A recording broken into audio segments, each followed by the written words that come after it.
کوئی شاعر جو اپنے گھر میں بیٹھا ہوا ہے 40 اشعار کی غزل لکھ رہا ہے، اپنے لیے لکھ رہا ہے، چھپوا بھی نہیں رہا، سنا بھی نہیں رہا.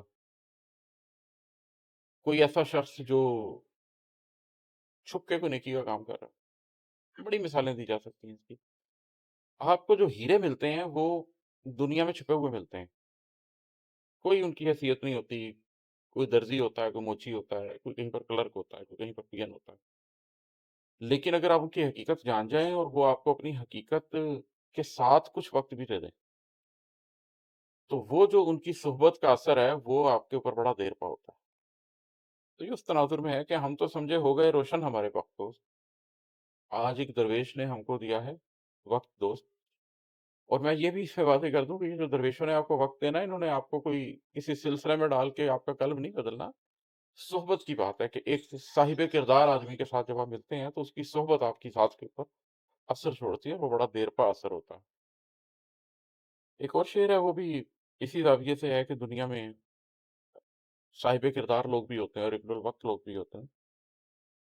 تم کہو کس کی قدر ہو کس سے بیزاری یہاں. تم کہو کس کی قدر ہو کس سے بیزاری یہاں، صاحب کردار دشمن اور ابن الوقت دوست.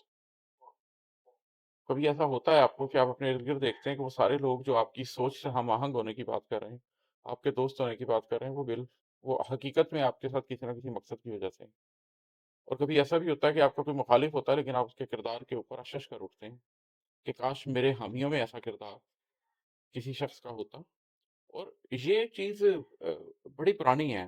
یہ حضرت عبداللہ بن حارث رضی اللہ تعالیٰ عنہ جب ابھی مسلمان نہیں ہوئے تھے تو حضرت عمر رضی اللہ تعالیٰ عنہ بھی اس وقت مسلمان نہیں ہوئے تھے.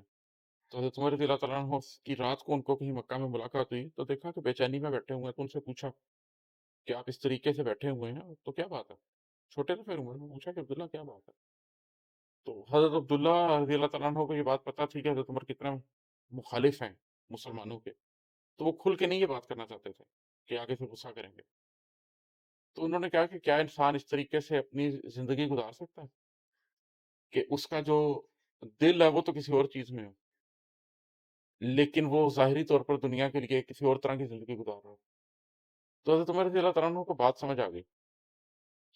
انہوں نے کہا کہ عبداللہ اگر تم نے اپنے دل کی بات سنی اور وہ کیا جس پہ تمہارا قلب راضی ہے تو تم میرے نہایت باعزت نہایت ڈگنیفائڈ دشمن ہو گئے.